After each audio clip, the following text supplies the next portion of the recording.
me and I've given him what I've gotten new the last day or two, he may say to me, don't bother talking to Bob Jones or Joe Smith. I've already done that. I'll tell him people I've talked to and what they've said. So that's how I work when I do cases of that nature. So as far as jealousy, I mean, once in a while you're always going to get a jealousy angle, no matter what profession you're in.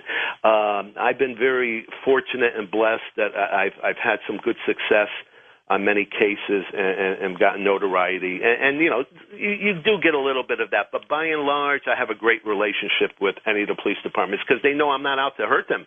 I'm out to give them whatever evidence I uncover. Yeah, but if you find the answer before they do, doesn't that make them look bad?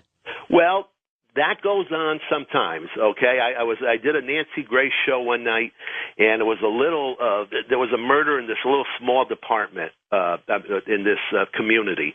And the local police department, a very small local police department, one of the chiefs was on there, and he was talking about it. And I had read up that day, again, I did my homework, I had read up that day that the neighboring town, a major city, had offered their services on this murder case because they did them on a daily basis. And they said to this chief of this like a 12-member police department, hey, call us, we'll get our best people in, we'll help. The chief did not do that, okay? And I really, right on the TV show, I said, Nancy, I'm having a little trouble with why now over the last 2 weeks he have not brought in these top forensic and these top people that do these murder cases every day. You're supposed to throw up your hands and say, hey, this is out of our league. We need help here. Joe, come and help us. Bring your people in. And Nancy Grace really hammered him and said, why aren't you doing this? And he really couldn't answer. He just, well, we're working on it. So there is sometimes a prideful thing, like we can do this ourselves. So it's not just against the PI, it's against even, why do we got to bring the FBI in? Why do we got to bring that other town in? I'm the chief here. We should be able to solve this, which is a stupid way to handle any kind of a case. I got about 60 seconds before the break. I'd like to know the answer to this question. I saw in one of your PR releases, they referred to you as a celebrity private detective. What does that mean? Well, because I've worked some of the high-profile cases across the country, Jason Williams, the basketball player, I've done work with Michael Bolton. I've done some work for him. Yeah, I read that Bolton chapter. That was pretty funny. That is, especially the way the writer did that. And I guess they just pinned that label on me. But, 99% of my work is the local Connecticut, New York work, and those are high-profile things to my clients. That's their high-profile cases. We're going to pick this up here. Again, the book is Inside the Private Eyes of a PI. Let's talk about that Jason Williams story and a couple of the other high-profile cases that Vito Colucci has worked on, and we'll pick at some of the things that you thought you knew in the news next on Coast to Coast AM. This is Ian Punnett. Talking with Vito Colucci, who is a private investigator, former police officer who has been inside many high-profile cases, and he writes about that in Inside the Private Eyes of a PI. And we'll pick up some of those files. We'll open them up again in just a moment. The people that Vito Colucci has investigated think you understood the whole story. You might not think that way. Next on Coast to Coast AM, this is Ian Punnett. So we're talking with Vito Colucci, Inside the Private Eyes of a PI. Before we get there real quickly on some of these other cases, let me go back a little bit to what you were talking about before, investigating the Michael Skakel case. When you're brought in by the defense, do you have any fiduciary responsibility to give to the prosecution evidence that you find that incriminates the person that you've been hired to clear? No, I don't. What happens on these cases, Ian, and a lot of times people, they get the wrong impression. They see me work a case when I'm working for the defense, and they say, oh, you're trying to get him off. I'm not trying to get him off, because when I go out and investigate a case, I take the good and the bad that people give me. If I'm interviewing you and you're giving me a bunch of stuff that's hurting my client, I still give that to whoever hires me. Okay, but you don't give that to the police. Oh no, of course not. No, I give it to, because we the way we work is I'm hired by the attorney, I'm hired by the family, whatever it may be. Right. But you're not an officer of the court per se. No, definitely not. But if you investigated, and you found, let's say you were hired by the family to clear a particular person for a rape and a murder, you find in the course of your investigation, maybe initially some stuff that said that he didn't do it, and then you find, oops, he did do it, and you find somebody who flat out gives you information or evidence that they did not give to the police. Now, as a former police officer and now as a private investigator hired by a family, what do you do with that? All right, what I would do, and this is just me, I would probably go to the people that hired me, the attorney or whatever, discuss what this evidence was, and I'd probably bow out, to be very honest with you. If I really felt, I'd bow out for a couple reasons. Number one, I don't have to defend the person like a defense attorney has to do. Okay? I don't have to do that. So in my conscience, I may bow out, tell them that, just give them all the information I've gotten up to that point and just go on my merry way, so to speak. So I have that right that I can do that. On the other hand, if I still feel that there's something I can bring to the table maybe as far as additional interviews, again, good or bad, I may continue. But see, I'm not locked in that I have to stay, especially if I get overwhelming evidence and I go, oh, my God, look at this. I don't want to be involved in this. I remember when the what's his name, out in, killed his wife there out in California. I can't even think of his name. Okay, let's Scott Peterson. Scott I was going to say O.J. Simpson. Yeah, no, Scott, I know, right?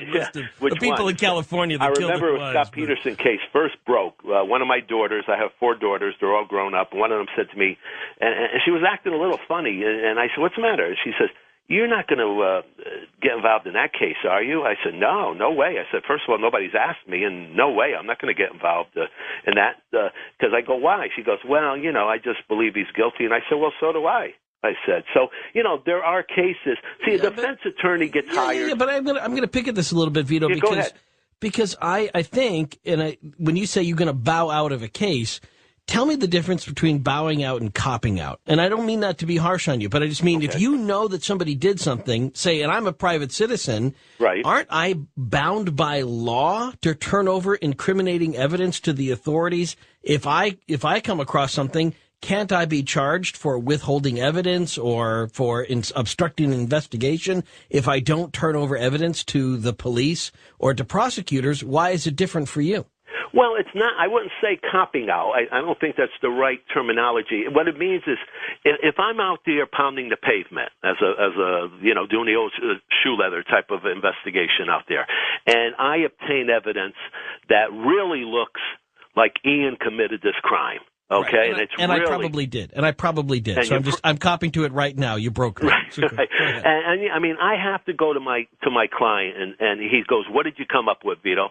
Doesn't look good, Attorney Smith. Look at this stuff here. It's everybody's pointing the finger. You're going to get clobbered. He did the crime, the whole bit. Now, I don't have to – see, that's not my responsibility that I have to go to the police and say, Detective so-and-so, look what I uncovered, because it doesn't work that way.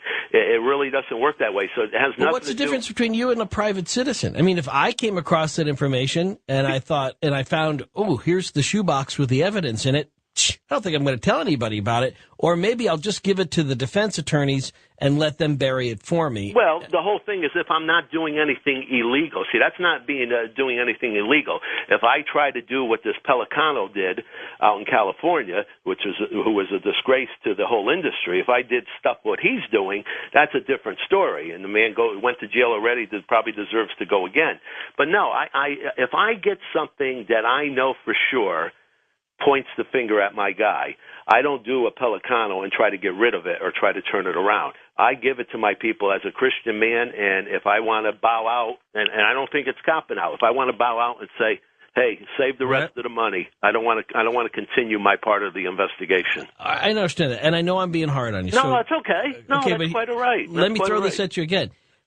Let's say you bow out. You hand over to the defense attorney what you were hired to find. It just happens to be evidence against his client and not for your client's innocence. Right. You bow out. The defense attorney decides, you know what? I'm just not going to raise these issues in court. Turns out the jury acquits the man and he gets off and he's free and clear. And you know that there was evidence out there. You know that the defense attorneys had it. You know that the prosecutors did it. And you know that if the jury knew what you knew, he would be convicted and he would be serving his rightful, time behind bars. How do you reconcile that? How do you feel good about you going to bed at night knowing what you know? Well, you have to remember something. That happens both ways a lot of times. A lot of times, is whether it's defense side or prosecution side, a lot of things the judge decides is not going to be admissible in a certain trial. Okay, I can hold my head up on something like that because that's not, again, my responsibility. See, in other words, you got to remember something. I cannot go running to the other side every time I conduct an interview that says, "Yeah, I saw that Joe drive down the street and." He hit her at a high rate of speed, and he continued going on. I write that up. I give it to the attorney.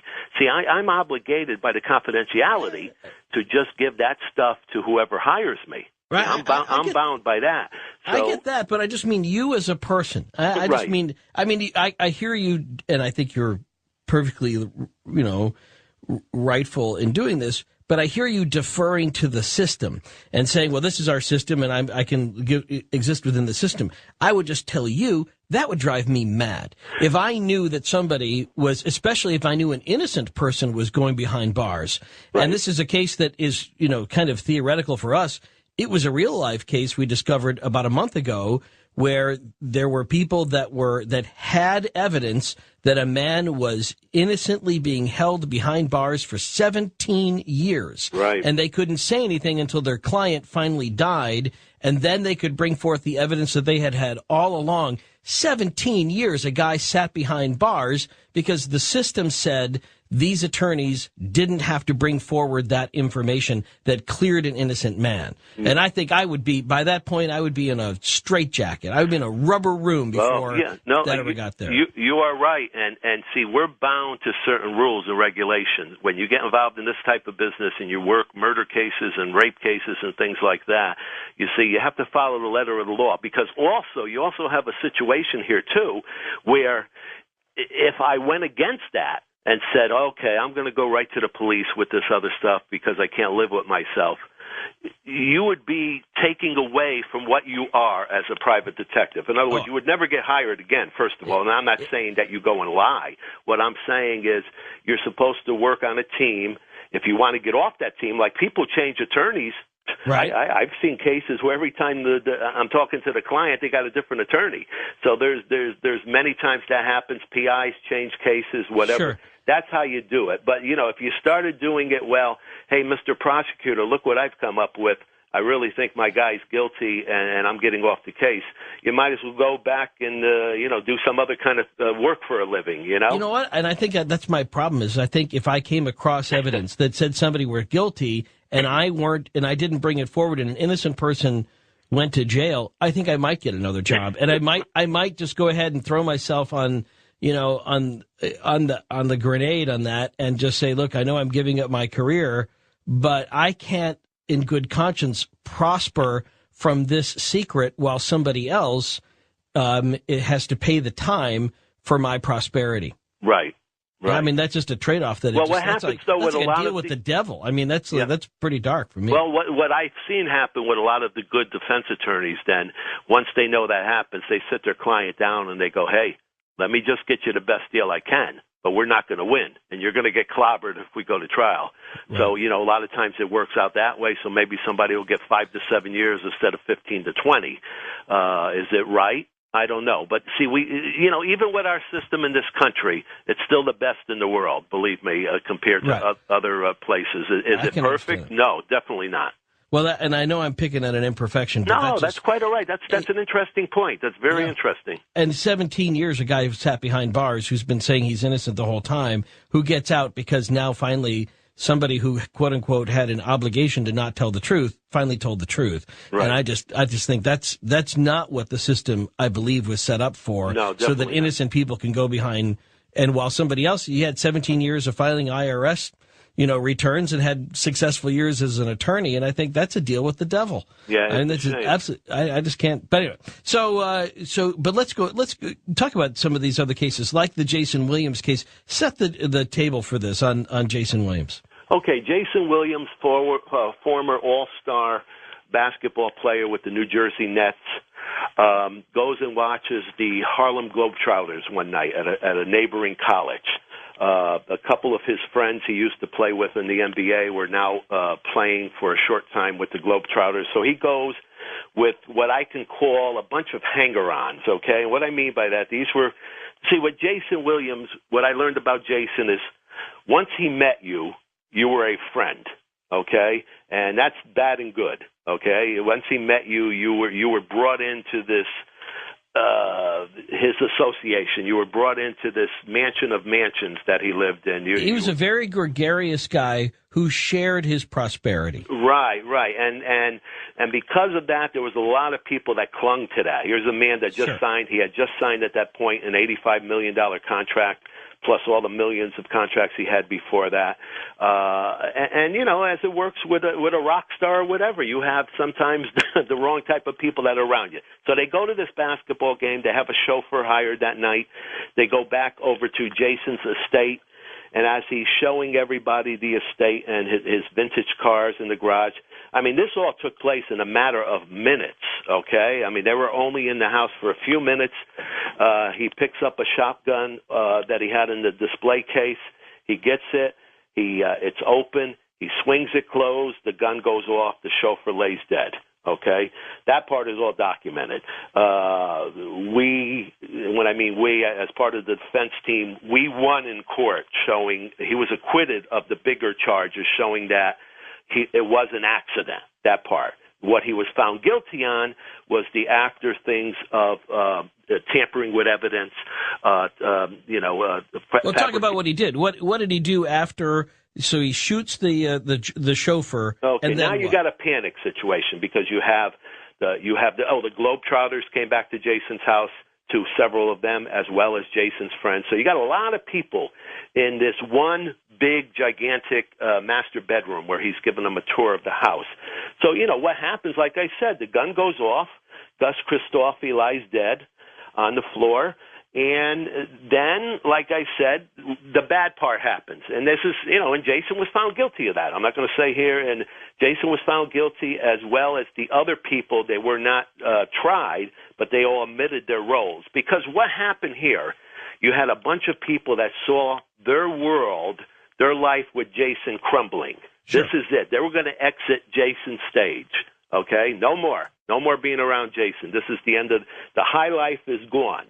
So everybody in their own way kind of thought of, well, let's do this, let's do that, the whole thing. So what did they do? So what did they actually do to cover up the case? Well, what they did was they placed Gus Christofi's hands on the gun. Okay, they tried to somehow to put his hands on the gun. The one person took Jason's clothes from him. Now, again, I'm not sitting here saying Jason was the innocent guy, okay? I mean, he got involved in this. You know what I tell people, and I wrote about it in the book, one thing I learned about this case, Ian, is that we would all hope in our mind, if we were ever in a situation like that, whether, God forbid, on a backcountry road we hit somebody, or you pick up your gun in a house and something happens, that we would all do the right thing, okay? If anybody would say, oh, yes, 1,000%, I would always do the right thing, we don't know that, unless you're in that situation as to what you would actually do. We would all hope, I would hope in my mind that I would always do the right thing. But I learned on this case that sometimes good people don't do the right thing. Okay, so they faked a suicide. Let's just cut to the chase. They faked the suicide. They made the victim look like he had perpetrated the crime against himself, right, so that they could all stand around and say, "Oh my God, what a horrible thing!" They all concocted a story. They decided to stick with it. What was the time differential that somehow the chauffeur had walked into the house, grabbed a shotgun, and killed himself? Right. Now, the thing that bothered me, though, about the case, okay, and like I said, Jason was found guilty on those charges there, which were smaller charges in regards to little or no jail time, okay, was you had a whole bunch of people involved in this.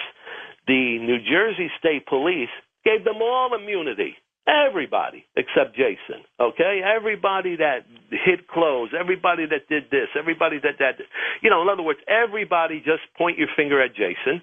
And, again, rightfully so, he was found guilty on his part of this whole thing. But he pulled the trigger. For whatever reason, the other people didn't pull the trigger. So Right. Oh, no, Jason pulled the trigger. Like I said, at court, after a long trial, it was found that it was an accident. He was acquitted on all those.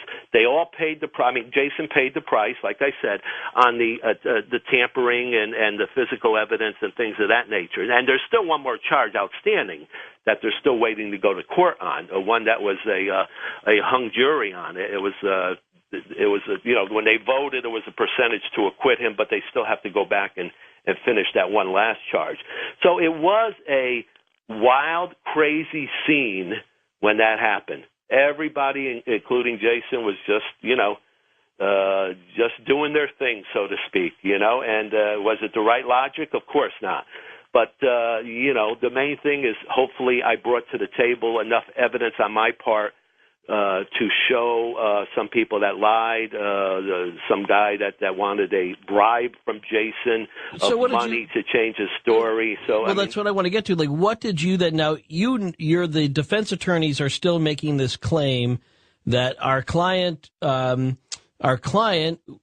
a victim of this crazy chauffeur who grabbed a gun, and in his home, our client had to have this guy commit suicide right there. He did the best he could under these bizarre circumstances, and then you start investigating. So what do you find out right away as a private investigator that's different from what the official police accounts are? Okay, now you got to remember something. The claim of the chauffeur killing himself, that did not last long at all, because that by the time they arrest Jason and go after these other hanger-ons, the time I'm brought in, it's already established that Jason did shoot the gun, okay? So I'm brought in then to do a bunch of things, conduct backgrounds on all these people that were involved that night, that were there, get statements from them, do things of that nature, delve into it really a lot. Then we started gathering information, like I said, one former NBA player. I want you to hang on to that, because that's not enough for me. When you say delve into that a lot, I want to delve into that coming up. It sounds like you're hired to be a credibility hitman for these people that had been hanging on with, Jason Williams, popular guy, rich guy. What does a private investigator do? What's too far for a private investigator? Which brings me back to the Pelicano case, and I want to hear more from you on that on the way to next on Coast to Coast AM. This is Ian Punnett. We're inside the private eyes of a private eye, Vito Colucci, talking about some of America's top high-profile cases, what he's done during the investigations. And then I want to get to the Pelicano case, which definitely had all of these dark elements to it, the seedy underside, if you will, of the private investigation business. He touched on it earlier. We'll pick at that next. On Coast to Coast AM, this is Ian Punnett. Well, let's go back to where we left off with Vito Colucci, and just let me know if at any time you feel like you need to call a defense attorney, and I totally understand that, Vito. But I am curious about the investigation, because I think the Jason Williams case, high-profile basketball stars seem to have a huge future in front of him as a very affable TV commentator. He was sort of magic on television, sparkling smile, had everything going for him. And then he pulls a shotgun out of a case while he's giving a tour to some people that are in his entourage. He's showing the chauffeur as well. And the shotgun goes off, kills the chauffeur. Right. And whoever starts it, however it gets started, next thing you know, they're staging a suicide and implicating the chauffeur in his own death. Now, is this a case where you can't tell me what you really found out because you would be violating confidentiality? Is that why I get a sense a little bit of... No, not at all. I have it right in the book of what I do, what was found out. Let me give you a couple examples of what a good private detective tries to do on a case like this. Okay, the prosecution, and even on TV, on Court TV at the time. They made a big deal about this $627 liquor bill that Jason and his people rang up. So, they went to the ball game, and before they got to the house, they stopped at a restaurant close to Jason's house. It was about 10 of them, I believe.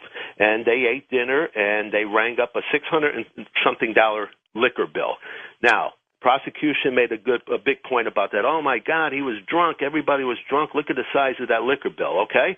What a private detective does is he goes to this establishment, talks to the owner, gets the bill, and dissects it, and you find out that a good part of it, at least half of it, was used for very expensive cigars that the group had that night, and they dipped that into after-dinner cordials before they smoked it. I'm not a drinker, and I don't even smoke cigars. But we found that out. So right away, you bring to the table, okay, wait a minute. And not only that, let's not forget, he was never found that he was intoxicated. They made reference that he was drunk.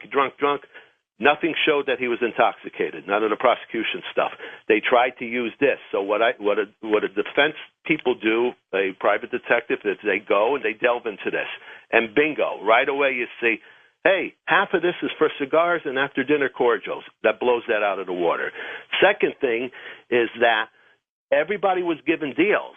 So now what people were doing, there were so many different stories that they were saying. Some people at the restaurant were saying Jason treated the chauffeur bad. He would look over at him and swear at him or do something like that.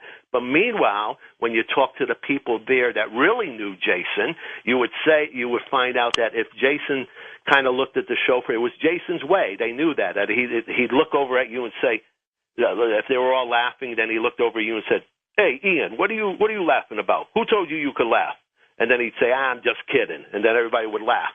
See, some of the people who wanted to really build up the story to get their immunity would say, oh, man, he treated Ian really bad. Oh, you should have heard him at the restaurant talk to him. But I had to delve in to show, no, that wasn't true at all. So what you do as a PI, you don't taint somebody's reputation. You try to get to the facts, like I said, about the liquor bill.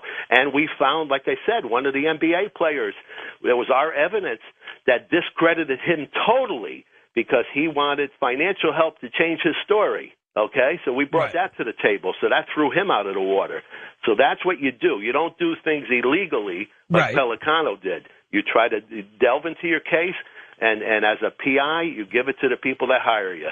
All right, now I'll get to the Pelicano thing in just a second, but let's again talk about this.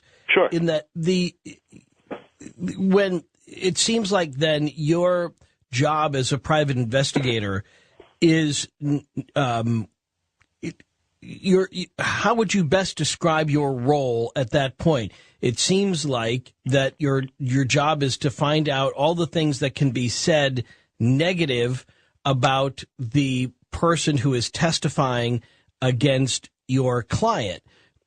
And it just seems like that would be the main job of a private investigator there. And I only say that because that doesn't necessarily sound like a fun way to make a living. And you can disagree with this all you want. And it certainly doesn't fit in with kind of the image of the private investigator of somebody who's a little bit more impartial, who's trying to get to the bottom of the truth and then let the chips fall where they may. Okay, but what happens on a case like this?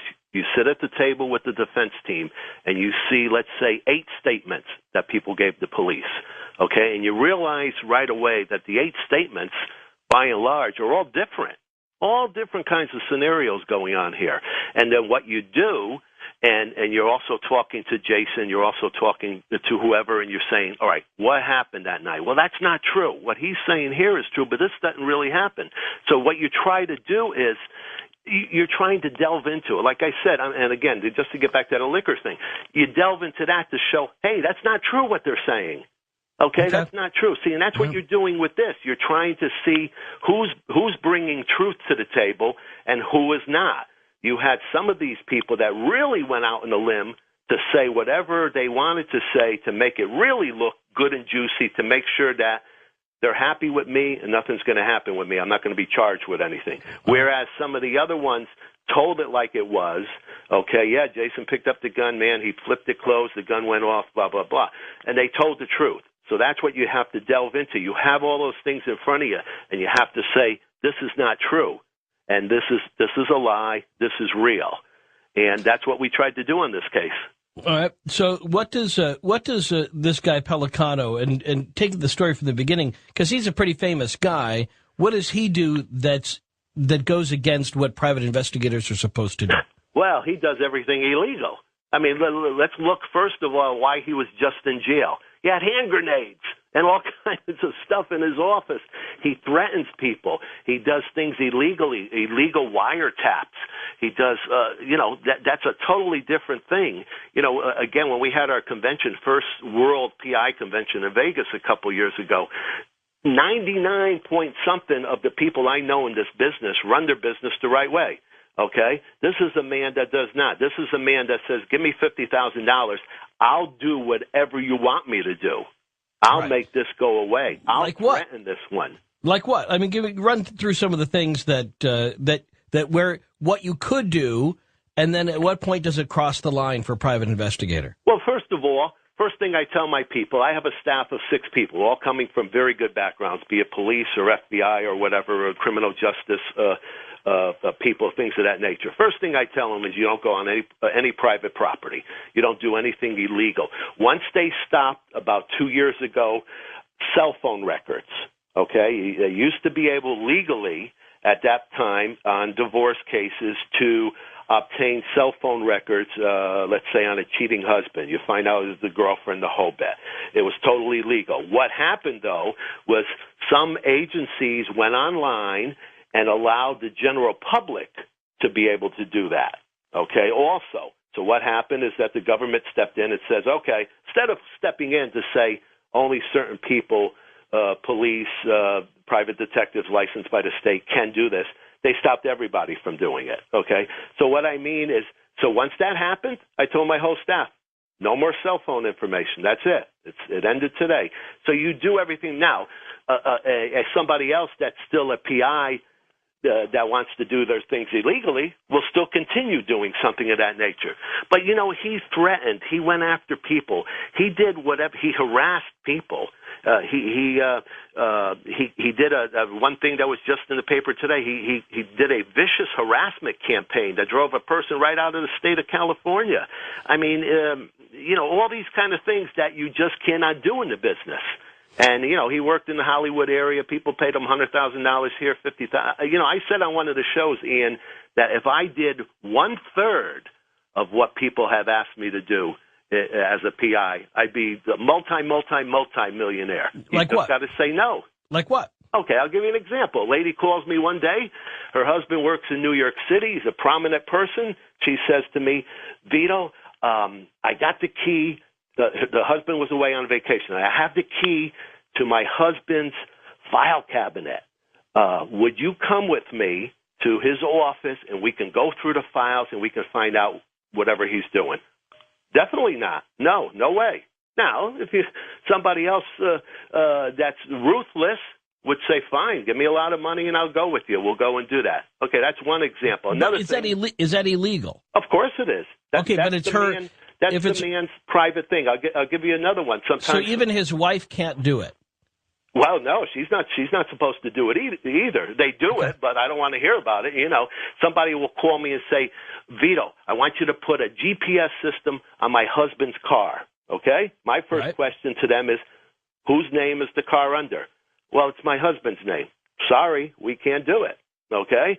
Now, and even if she says that it's in her name, we want to see the registration. Okay, see, that's everything. They got to prove that they have the authority to be able to do that. We do a lot of stuff computer-wise where somebody will say, I want my computer swept. I want to see what's on there. I want to see who my husband's talking to. The first thing we ask, all right, who uses the computer in the house? It's a family computer. It's in the family room. Even the teenagers use it. I use it. That allows us to do it. If she says, no, that's in my husband's home office, that's his computer, goodbye. So there's dozens and dozens of these type of rules that somebody like a Pelicano wouldn't even ask the same questions I just said to the people. He would just say, fine, give me $10,000, I'll be right over. How much have you... There's dozens of things of that nature. What's the most you've ever been offered to do something illegal? Well, I don't think I've even ever got really to that part, Ian. It's kind of been like, Vito, I would like for you to sneak in the back of the house and do this and do, I mean, we never even get past that stage, to be honest with you. They don't start with, for $50,000, here's what I'd like you to do, kind of a thing. No, it's never started that way. And I've had my license. I have no complaints against me in 20 years, and that's how I run my business, and that's how, and I make sure my people do the same thing. Because if I found out they did anything just to try to impress me or win the case, they're gone. So that's there's hundreds of references like I gave you what an illegal person can do in this business. Now, you mentioned some divorce cases, and I think this is where we think at least I think, this sounds like the bread and butter of your average private investigator is getting involved in divorce cases. No? Yeah. Yes. Oh, yes. If I had my choice, and I talk about it in the book, I'd much rather be working criminal cases just because it's something I like to sink my teeth into, or other cases. But the divorce cases, especially in what we have here called the Gold Coast of Connecticut, Fairfield County, that encompasses Greenwich and very rich communities, is 1/3 of my business. So you just can't say no to it. It's such a big aspect of the business. I hate divorces. I've seen it in my own family. It's not something enjoyable, but it is a service that you have to provide to, obtain evidence for whoever you're working for. But it's out of control. The divorce thing in the country is totally out of control now. I get that. All right. So now you're hired to investigate a husband and or a wife. How often are those cases, even before it gets to a divorce, where you're hired to do, let's say, the kind of the Chinatown thing, where you got to go and take photos of a couple having sex or try to determine whether or not one of the spouses is cheating? How often does that come up? Oh, it happens most of the time. Sometimes it's just on a suspicion. Sometimes they've gotten to the point where they've hired attorneys. And people a lot of times say, Ian, what do you got to do? What do you got to hire a private detective for? It's no fault this, no fault that. And I try to explain to people, and lawyers explain to them, that it's used for leverage, okay? You see Joe Smith having an affair with somebody, walking hand to hand, having a romantic dinner, going into a motel. You get it all on film. What happens as the divorce process goes on, they're arguing about money, who's going to get the house in Vermont, all this kind of stuff. At one point, the wife's attorney calls the husband's attorney and says, Joe, listen, we're going to bring Mary Brown into court. We're going to bring her in for a deposition. Who the hell's Mary Brown? Well, ask your client, okay? They go ask the client. He says, oh, my God, that's the girl I've been seeing. They're going to bring her in. Oh, they can't bring her in. Well, they're going to bring her in. Meanwhile, Mary Brown is saying, I don't want to get involved in this. So what I tell people is 4 out of 5 times that I'm supposed to go to court to testify, or my staff, we never have to go. Because miraculously, the attorney calls the other one and says, he doesn't really want that house in Vermont. He hates the cold weather anyway. She can keep it. And so, again, it's used for leverage. And the top attorneys know that, and that's why they hire PIs.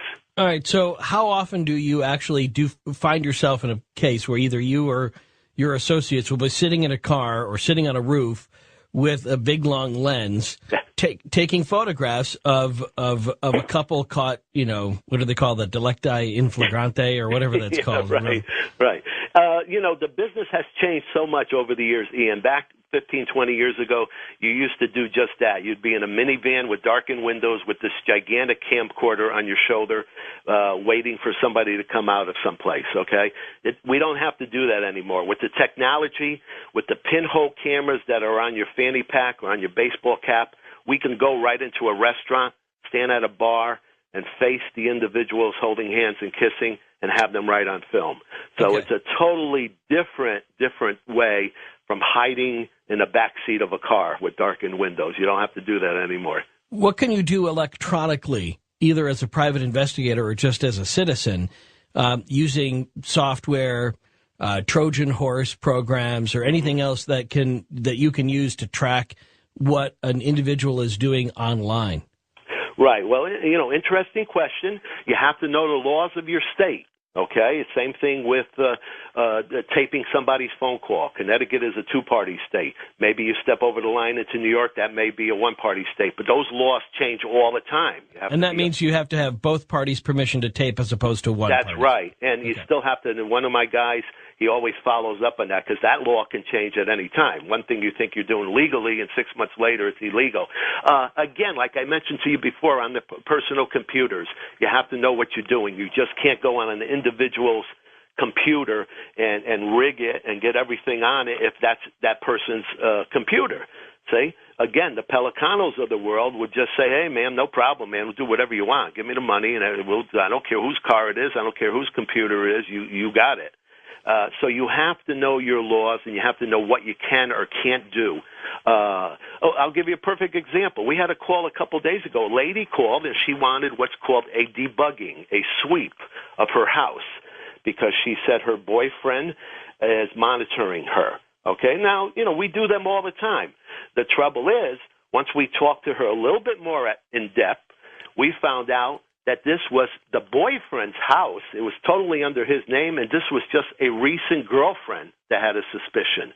So once we heard that, we said, hey, Mary, we can't do that. That's his house. It's under his name. You're not even married to him. So see, again, the bad guys wouldn't even have gotten that far. The bad guys would have went over there, got the money, and did whatever. So there's so many different laws and so many questions and release forms that people have to sign before you jump into any of these things.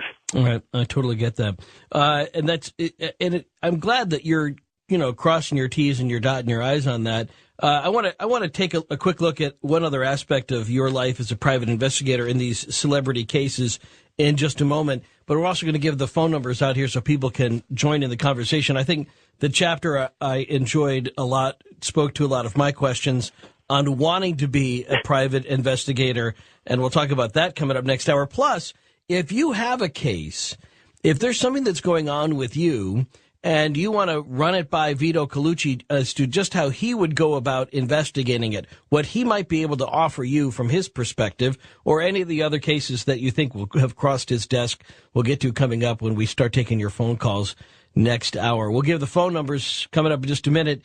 Inside the Private Eyes of a PI, Vito Colucci on Coast to Coast AM. This is Ian Punnett. Inside the Private Eyes of a PI, that's where we've been all night. In fact, the whole theme for this conversation that we've had since starting the show has been about investigations. We talked with Galen Cook earlier. He's been investigating the D.B. Cooper case. And here Vito Colucci, who's been a private investigator since having left the police force in Stamford, Connecticut many years ago, has been involved in several high-profile cases and also some mundane ones that were very interesting. We haven't gotten to all of them yet. We will during the course of this hour. We'll get into your questions, too. Ever thought about being a private eye yourself?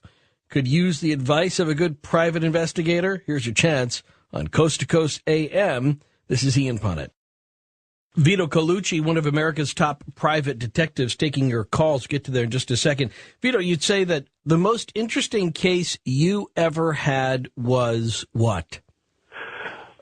The most interesting one, I would probably say a big local Connecticut case about in the last 2 years with a priest who's going away to jail for quite a few years. He was robbing several $1 million from his parish. It was interesting because as I sat up late at night going through his Amex bills and seeing what he did, just the gall of what he did and everything of that nature, and it was very interesting. It was a high-profile case for Connecticut and New York, and just very interesting for having somebody with no accountability to anybody.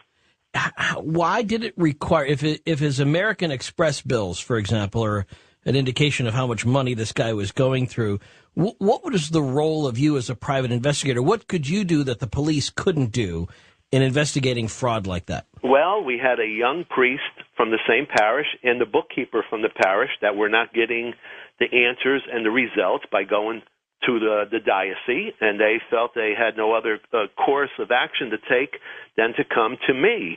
And I took the case, I went into it, I delved, I got it up to several hundred thousands of dollars. Wow. With their permission, I brought it over to the FBI, who continued it and did a great job, and he was arrested, and he'll be going to jail fairly soon to do a pretty good sentence. Let's get Jeff in California on Coast to Coast AM for Vito Colucci, author of Inside the Private Eyes of a PI. Jeff? Hi, Vito. Hi, Ian. I didn't give my city because I am concerned about possible retaliation. I have a Pelicano story. A friend of mine who was a PI herself and me were exposing corruption in a Southern California governmental agency, and we had an audio tape that came into question by the prosecution as to the authenticity and whether it had been tampered with. So my PI friend got a hold of Pelicano and asked him to take a look at the tape and verify that it had not been, altered or tampered with, and it was in fact original. And he, because she was a PI, said that he would do it as a courtesy and as a professional courtesy. Well, he later sent a letter to her attorney stating something along the lines of if a high dollar amount fee wasn't paid, that the findings as discussed might not be able to be done. So we saw that as an extortion, thinly veiled. And the attorney who had done murder cases in the past got very nervous, left the case. Ultimately, he got in a lot of trouble, and when he was in this trouble that he's now in jail for, my PI friend out Pelicano'd Pelicano by saying, look, if you don't send it back, I'm sure the people that are prosecuting you for what you're busted for now would be very interested in further information concerning your corruption. And she got it back with sealed with a Pelicano card on it and the whole deal. So I just wanted to get your opinion on that, Vito, as far as does that sound like something that would happen with this guy and the level of what should be done or not as far as a private investigator? Thank you. Oh, well, I mean, it's incredible. It doesn't surprise me, okay, not at all, dealing with the individual here. You see, but then again, just like this priest case I was talking about, when you have no accountability and you run your business a certain way for many, many, many years and you don't get caught, and you keep getting worse and worse, and you keep just taking advantage of whatever you can take advantage of. So that doesn't surprise me that he would say, hey, by the way, send me a lot of money or else I'm going to take the stuff that you gave me in confidence and I'm going to go bring it to some other people. I mean, it's amazing, absolutely amazing. It's Minnie in Kentucky with a question for Vito Colucci inside the private eyes of a PI. Minnie? Yes, hello. I'm wondering about... they make these announcements that a lot of our computers been hacked into or something, and then these people are going to be open to having their identity stolen. And I rarely hear that they catch anyone, and I'm certain that these aren't accidents. I think these are like incremental releases from some of these banks. I just do. And a lot of the people who suffer, like the people who can stand at least, middle-class people or are veterans. And so, I'm wondering about that because, like I said, you never hear of them finding out who happens to steal, You're talking about if people who come in and they are able to hack into the files or when a bank accidentally releases. Well, they say they accidentally lose stuff or somebody hacks into it, and you never hear of anybody being caught. I think this is extremely suspect. Let's see what he says about that. Minnie, go ahead. Why catching somebody on the internet sounds pretty tough? It is. The guy who works for me, Al, he's my internet authority. But what you also have to watch out for, Minnie, is nowadays, of course, everything that's going on, even, when you click on your computer and you see those Kenya and Nigeria things, just click on this. Or now what they're doing lately is these bank schemes. You get every bank in the country named in these emails to you that's saying your account has been closed. Please click on here. See, once you do all that stuff, once you click on, and many innocent people do that, you're opening yourself up to all your public information, all your personal information. Right. And what they do is they have so many different bank names that one of them is going to be yours. And you go, oh, my God, People's Bank, oh, my God, I better click on here and see what the problem is. They stopped my account. But even in the news stories that pop up where it's not like somebody phishing for, internet people that they can dupe, but even in the stories where the bank says, oh, we accidentally released the information of about 15,000 of our clients. We're trying to recover it right now. We are notifying everybody that they may be exposed to fraud. And those are stories that often have to do with a background credit check information or something that came as a result of, a purchase of something about the bank.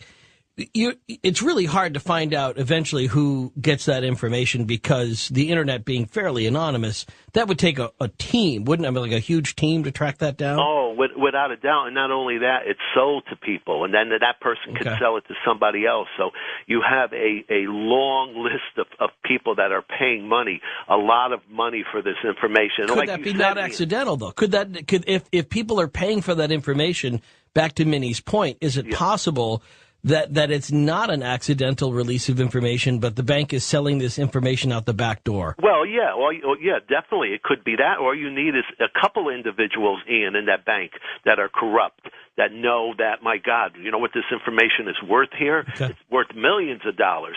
So, you know, it's terrible, and it's a great question by her, but it's happening at all different. The department stores are doing that too. Somebody goes in, works for a short time at a department store, gathers up a lot of information on customers, leaves there, sells it. I mean, and you know, has nothing against that big store, whether it's a Macy's or whatever. That's not claiming they're doing anything wrong. It's just a bad individual or so. Right. Nancy's in Arizona on the wild card line for Vito Colucci on Coast to Coast AM. Nancy? Hi. I had a couple of run-ins. I was in I call it the little big case I can't discuss that I was involved in Hollywood. And the attorneys for the other side were some of the attorneys that used Pelicano, and I was chased all the way from L.A. to Arizona.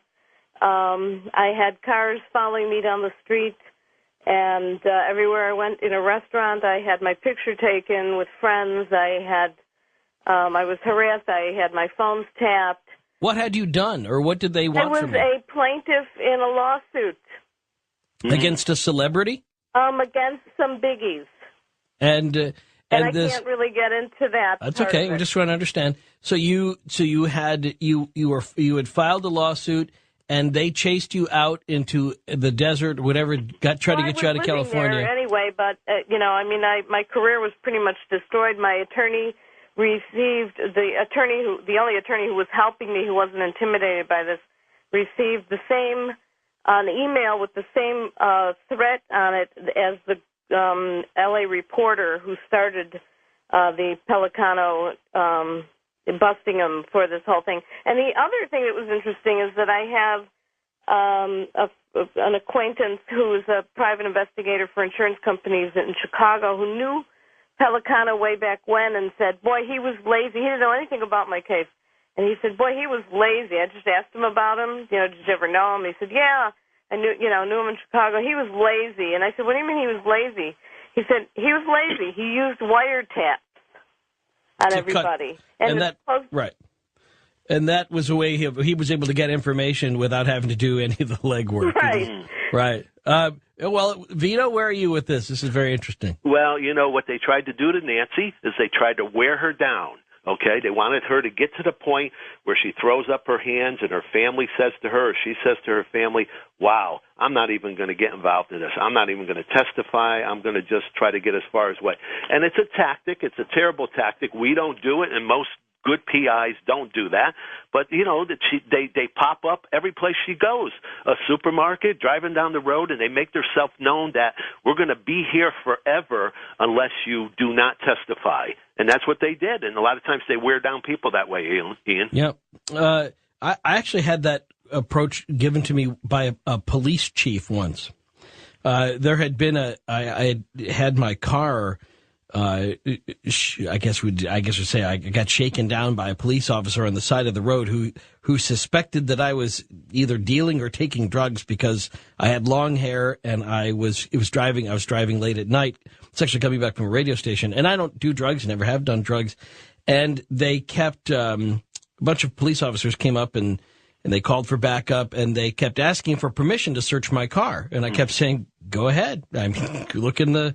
I don't have anything to hide." And they did, and the more they searched and the less they found, the angrier they got, until they were really getting intimidating. And it was clearly a case of they were embarrassed by having made this assumption. They knew that at this point they were violating my civil rights. Right. So I think they were trying to sort of scare me a little bit into feeling like I was just going to run and never mention it again. But I went to the police chief the next day. I told him the whole story.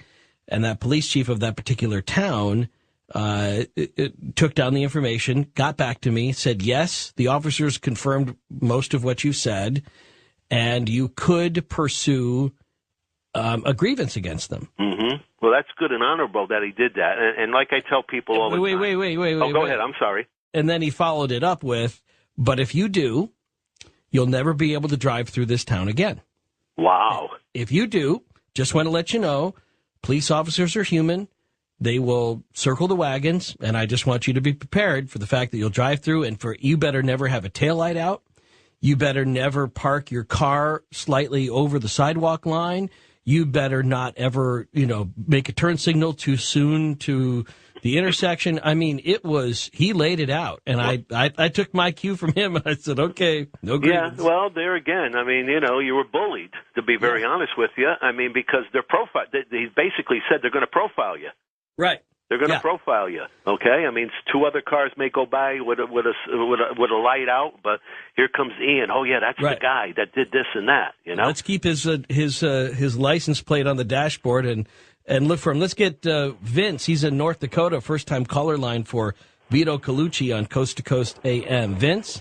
Yeah, I just wanted to touch on the D.B. Cooper case one time about statute of limitations. Is there a limitations on that?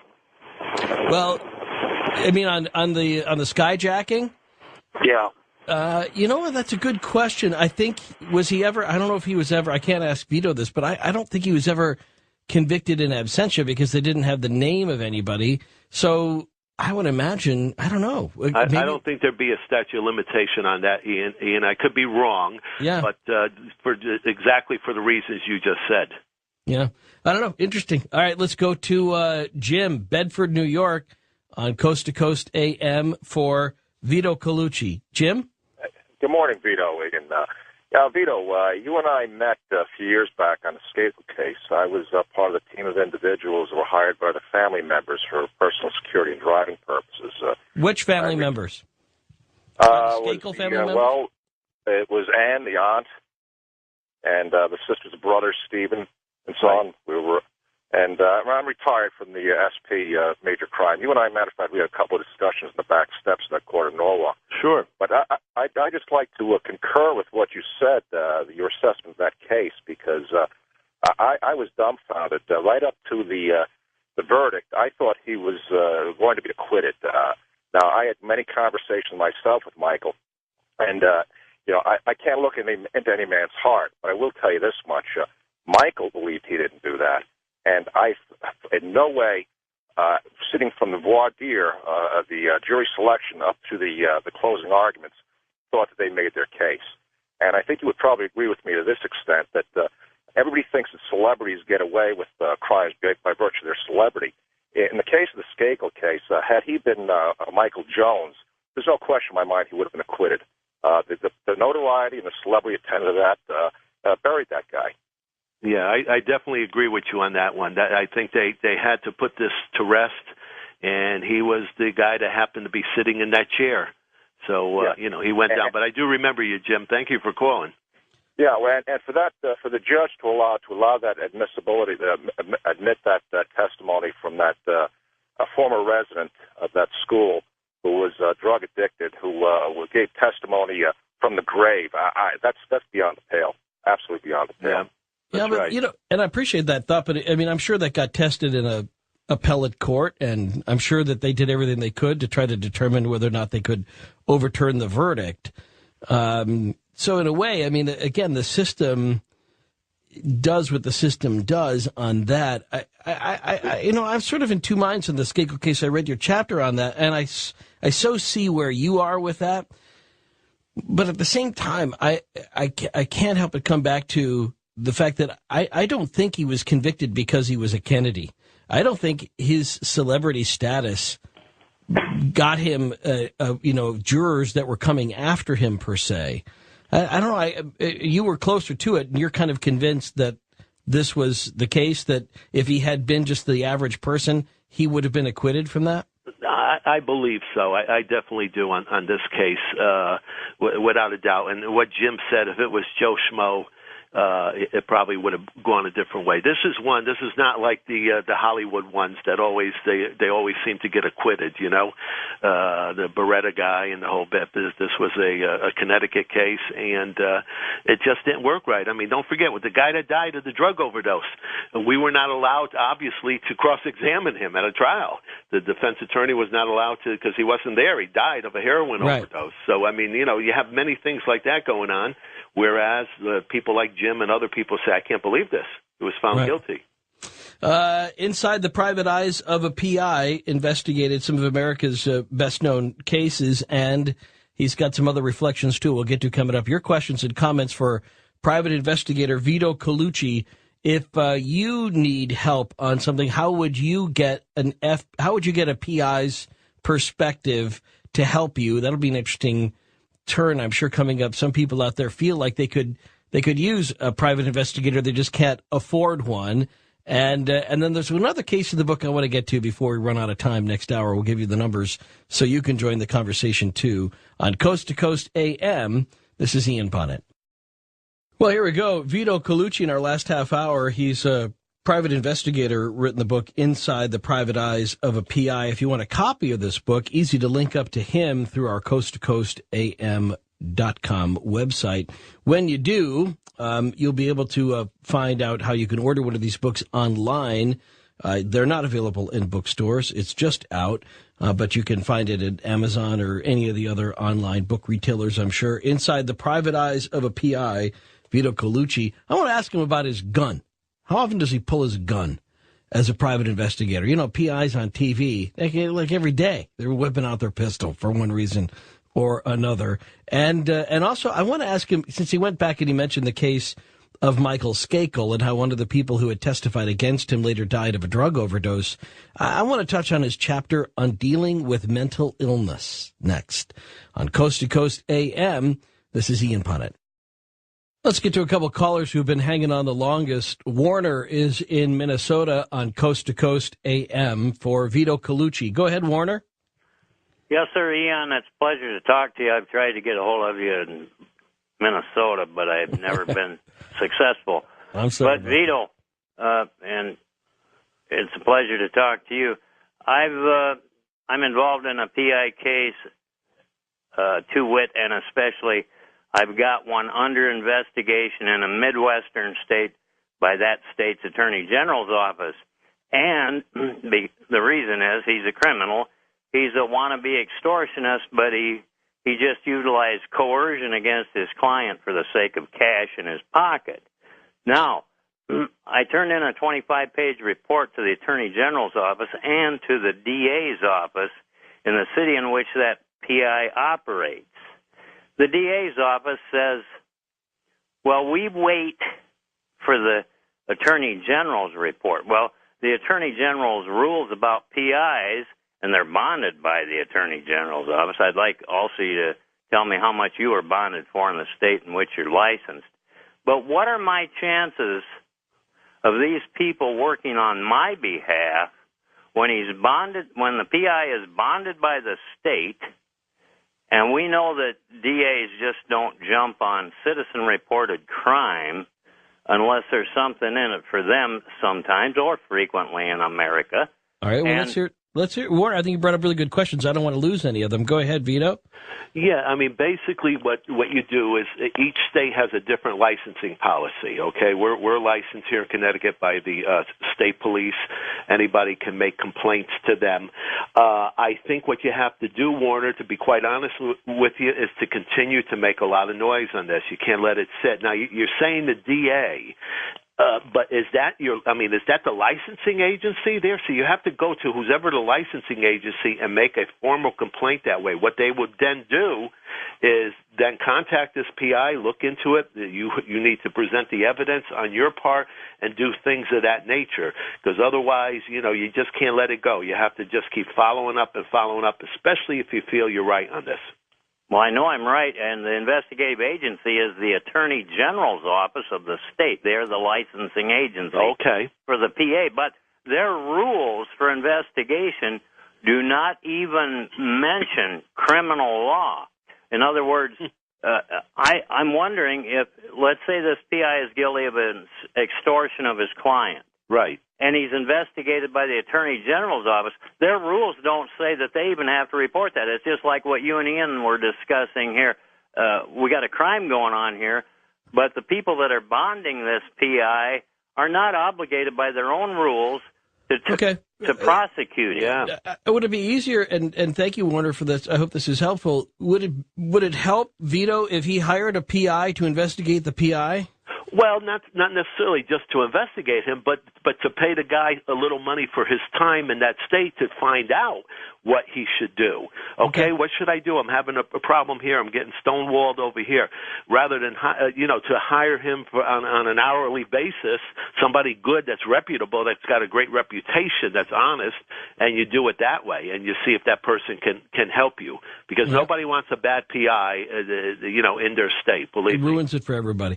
Elena in Roswell, New Mexico, on Coast to Coast AM for Vito Colucci. Elena? Hi.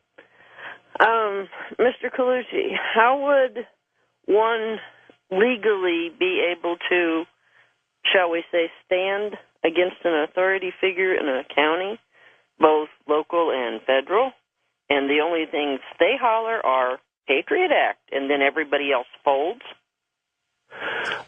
Well, to stand against somebody, it depends what you've uncovered on that individual. When I was a cop, I worked undercover organized crime. I went against my own lieutenant, my own sergeant that ran the narcotics squad. It wasn't a favorable thing to do. People didn't like it, but I continued to do it until we got results. And that's what you have to do on your part. You have to make sure, first of all, you got to make sure you have documented evidence, and this is not just, something that's not documented, because nobody's going to help you on that part. You have to make sure you really have concrete evidence, and just try to go to whoever, an agency or an official that you feel is going to be honest and fair, that's going to look into it for you. Yeah. And of course, going to the media never hurts, too. No, that's big help. Big help. Story. Yeah, but so let's say that they treat her like she's crazy, like, right. Okay, lady, whatever. You've run into situations like this where mental illness is a factor in the credibility of both the person you're looking for and also the person that may be hiring you, or the person that may be talking to you during the course of an investigation. Talk about that a little bit. Oh, it's so amazing. I have a chapter in the book that deals just with that, Ian, and I start off that chapter by talking about somebody in my immediate family that I grew up with that had postpartum, and I was able to unfortunately learn so much about that area in my growing up years and into my adulthood. So when I see people come in my office now, it's amazing. It's amazing how many people out there. They could be vice presidents of companies. I may have to go through 3 secretaries to get them. They sound totally normal. Next thing you know, they're in my office and they're talking about people are on their roofs with parabolic mics, and they're able to hear what they're eating and listen to the enzymes in their stomach and go on and on. It's amazing how many people out there suffer with this.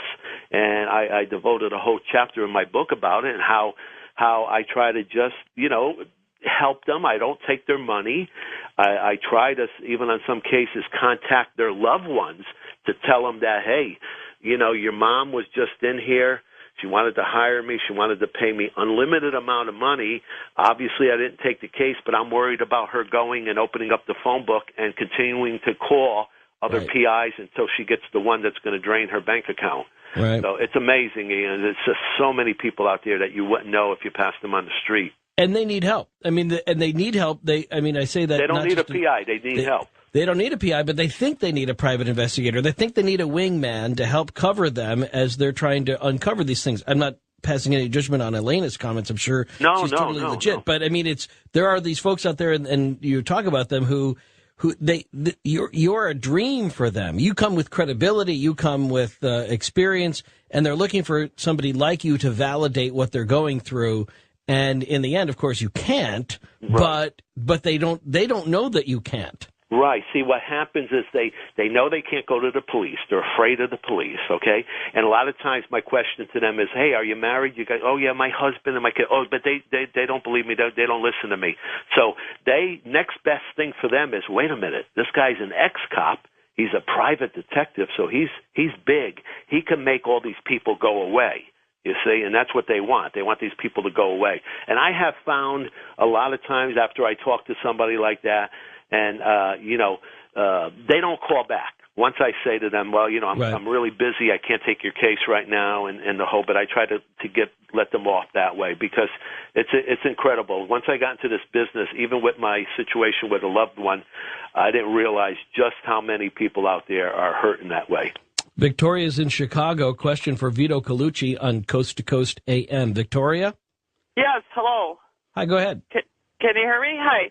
I just wondered, if there was a way to find out if someone was married. Okay, because you're dating somebody and you want to determine whether or not they're involved in another relationship. Yeah, if they're adulterers or How can she find that out without hiring a PI? You really can't unless you take it on yourself to go follow him. We get those cases all the time, and we have to go out and we're able to determine, okay, he's living with another woman, or his divorce did not go through, or he's two-timing you, or whatever it may be. It's very tough. That's something that basically you can't gather all that information from computer searches or things like that. A lot of times you have to get out there and actually watch the individual, see where they're going after work, and seeing if they're meeting anybody else. And obviously she can't do that because, the guy knows her. She's not trained in how to follow somebody. Sure. It's not the kind of thing where you get your cousin to do. If you have to spend a little money, you have to go and try to do it the proper way. How much would that cost? I mean, just about it's something like that. If I get something like that, I don't want to spend a lot of time doing it. I'm trying to find out, okay, what's the days he's not seeing you? What days are you suspicious? Well, every Wednesday night he doesn't come over. He says he's doing this. So I would want to do a Wednesday night. I may want to do a weekend, something like that. But you want to limit it. A lot of times on something like that, you want to try to do it because you don't want to waste time on that. You're doing other major cases. You want to go out and maybe knock it out on that first day. To be able to give her an answer. Can I ask you a question? You don't have to answer this, but I'm just curious. What's the most you've ever made on one case? Or your firm has? I'd rather not give the full answer, but the cases that are the most expensive are the criminal cases, of course. Okay, but north of how much? Oh, north of, $10,000, $20,000 and up. Okay. Depending on how big the case is. And again, that would only constitute really a major criminal cases. Sure. Let's get to Mary. She's got an important question on the wild card line for Vito Colucci on Coast to Coast AM. Mary? Hi. Got a private investigator here. What do you need? I've got 3 nieces that are living with their mother, and I'm thinking, I'm not sure, but I've seen evidence of abuse. And I was wondering if there's any way I could catch her, like some sort of camera that I could buy that I could put in a teddy bear or something. That's very difficult to put it in the teddy bear because, the teddy bear is only good for that one area. Again, you're putting into somebody's house that's not yours.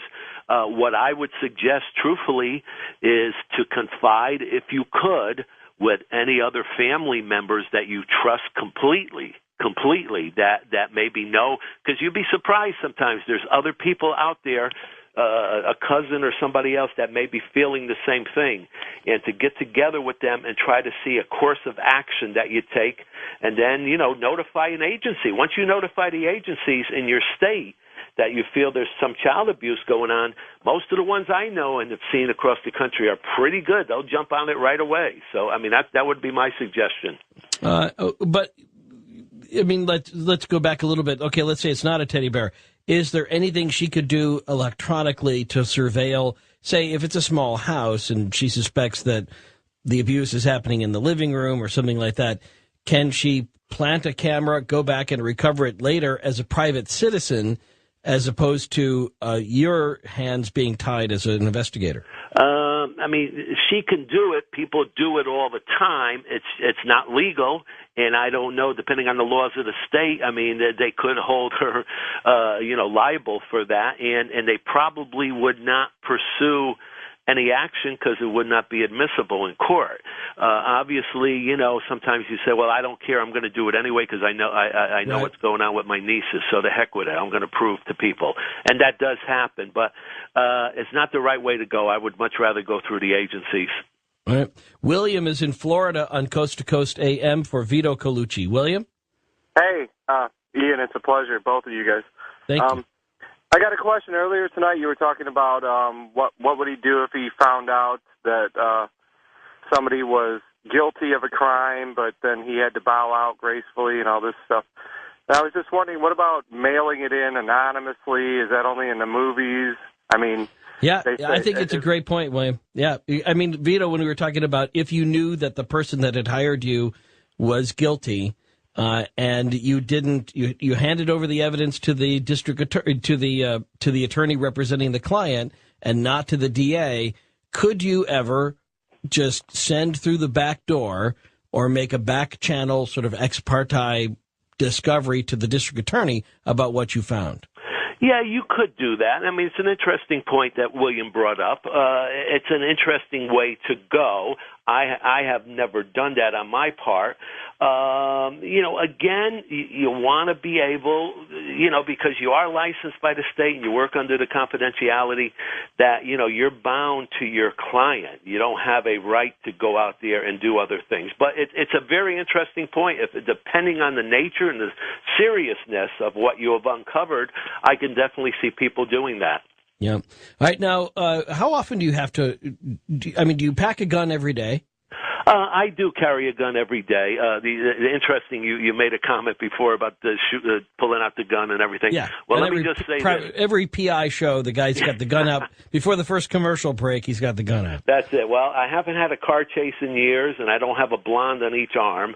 And as far as pulling out the gun, I was in a shootout on the police department where I won the Combat Cross. Not something you're proud of, but it happened. I have not pulled out my gun, though, as a private detective, and I'm glad I haven't, but I do carry a gun at all times. You've never pulled it out? Not as a private detective, no. Right. How about that? How many years then now? 21. How about that? And not had to pull it out once. No, I'm glad of that. I pulled it out enough times on the police department. Fair enough. Chuck is in Chicago on Coast to Coast AM listening to the Big 89 WLS. Chuck, you're talking to Vito Colucci. Hello, Mr. Colucci. How are you? Good. I had two questions for you, Vito. One, what were some of the roadblocks with the investigation with the Elan school Michael was at?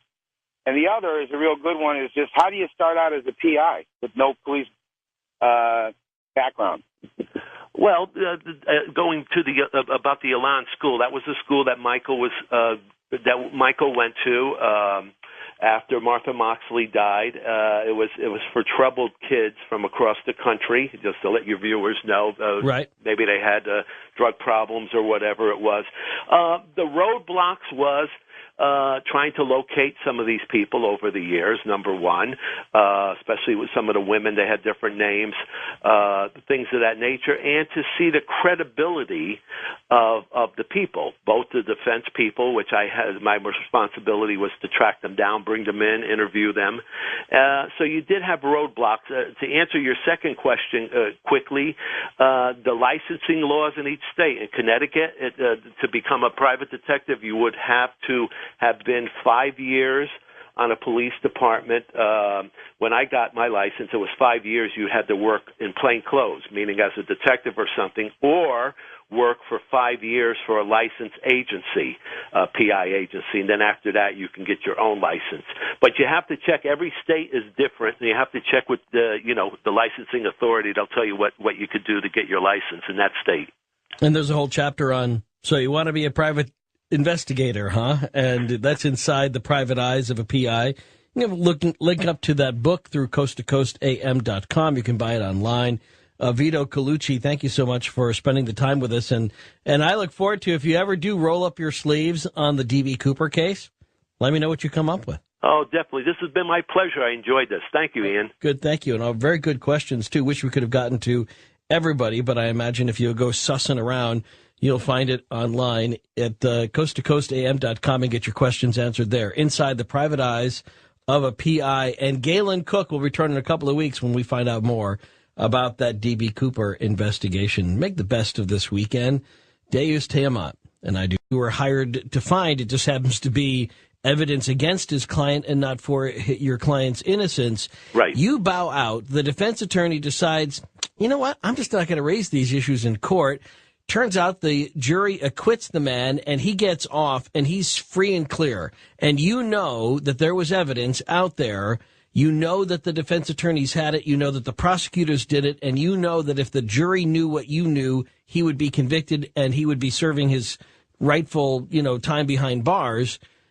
How do you reconcile that? How do you feel good about you going to bed at night knowing what you know? Well, you have to remember something. That happens both ways a lot of times. A lot of times, is whether it's defense side or prosecution side, a lot of things the judge decides is not going to be admissible in a certain trial. Okay? I can hold my head up on something like that because that's not, again, my responsibility. See, in other words, you got to remember something. I cannot go running to the other side every time I conduct an interview that says, yeah, I saw that Joe drive down the street and he hit her at a high rate of speed and he continued going on.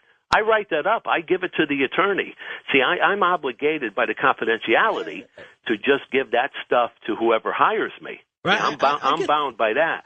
So, I get that, but I just mean you as a person. I just mean, I hear you, and I think you're perfectly, rightful in doing this. But I hear you deferring to the system and saying, well, this is our system and I can exist within the system. I would just tell you that would drive me mad. If I knew that somebody was, especially if I knew an innocent person was going behind bars, and this is a case that is, kind of theoretical for us. It was a real life case we discovered about a month ago where there were people that had evidence that a man was innocently being held behind bars for 17 years. Right. And they couldn't say anything until their client finally died, and then they could bring forth the evidence that they had all along. 17 years a guy sat behind bars because the system said these attorneys didn't have to bring forward that information that cleared an innocent as a celebrity private detective. What does that mean? Well, because I've worked some of the high-profile cases across the country, Jason Williams, the basketball player, I've done work with Michael Bolton. I've done some work for him. Yeah, I read that Bolton chapter. That was pretty funny. That is, especially the way the writer did that.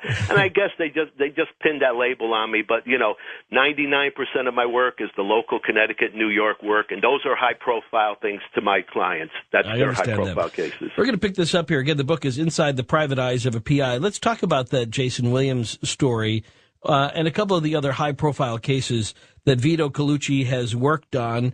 And we'll pick at some of the things that you thought you knew in the news next on Coast to Coast AM. This is Ian Punnett.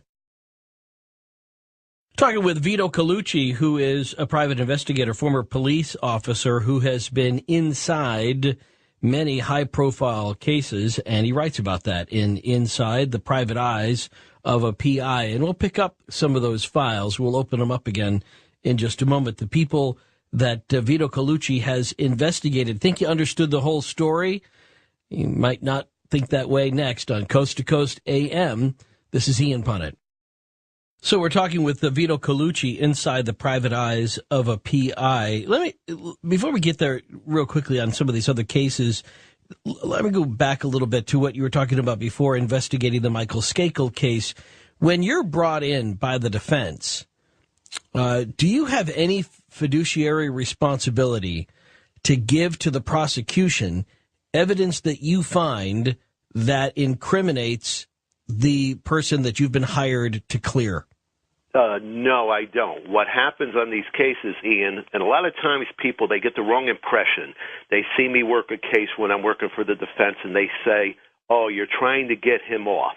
I'm not trying to get him off, because when I go out and investigate a case, I take the good and the bad that people give me. If I'm interviewing you and you're giving me a bunch of stuff that's hurting my client, I still give that to whoever hires me.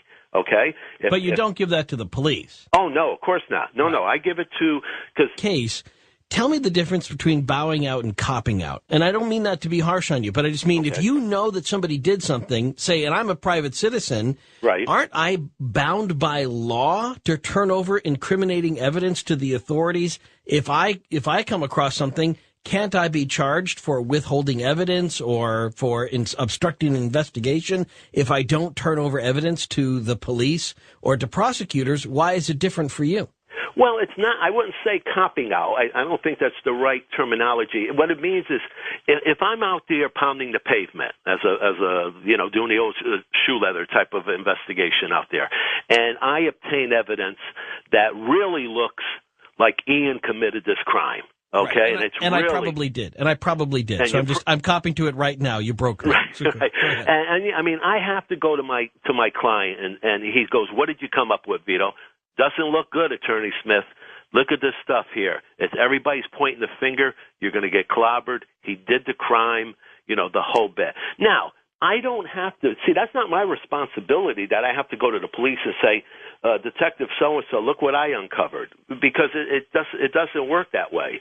It really doesn't work that way. So it has nothing. What's the difference between you and a private citizen? I mean, if I came across that information and I found, here's the shoebox with the evidence in it, I don't think I'm going to tell anybody about it, or maybe I'll just give it to the defense attorneys and let them bury it for me. Well, the whole thing is if I'm not doing anything illegal. See, that's not doing anything illegal. If I try to do what this Pelicano did out in California, who was a disgrace to the whole industry, if I did stuff what he's doing, that's a different story. And the man went to jail already, probably deserves to go again.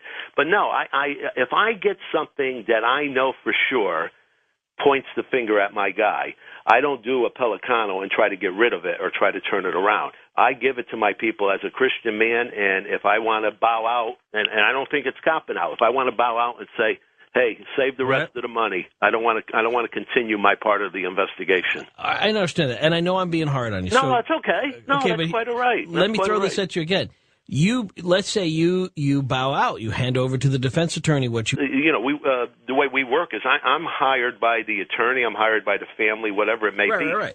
But you're not an officer of the court per se. No, definitely not. But if you investigated and you found, let's say you were hired by the family to clear a particular person for a rape and a murder, you find in the course of your investigation, maybe initially some stuff that said that he didn't do it, and then you find, he did do it, and you find somebody who flat out gives you information or evidence that they did not give to the police. Now, as a former police officer and now as a private investigator hired by a family, what do you do with that? All right, what I would do, and this is just me, I would probably go to the people that hired me, the attorney or whatever, discuss what this evidence was, and I'd probably bow out, to be very honest with you.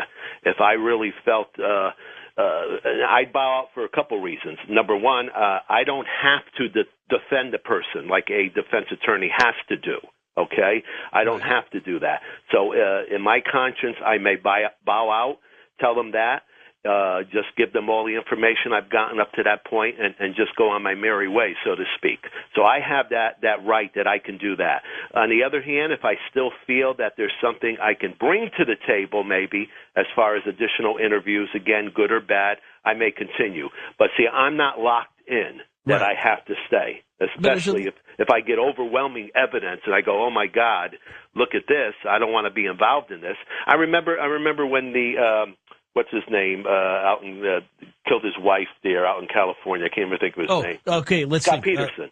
Scott. I was going to say O.J. Simpson. Yeah, no, Scott, I know, right? The people in California that killed I remember when Scott Peterson case first broke. One of my daughters, I have 4 daughters, they're all grown up. One of them said to me, and she was acting a little funny, and I said, "What's the matter?" And she says, "You're not going to get involved in that case, are you?" I said, no way. I said, first of all, nobody's asked me, and no way. I'm not going to get involved in that. Because I go, why? She goes, well, I just believe he's guilty. And I said, well, so do I said. So, there are cases. See, a defense attorney gets hired. Yeah, but I'm going to pick at this a little bit, Vito, go ahead.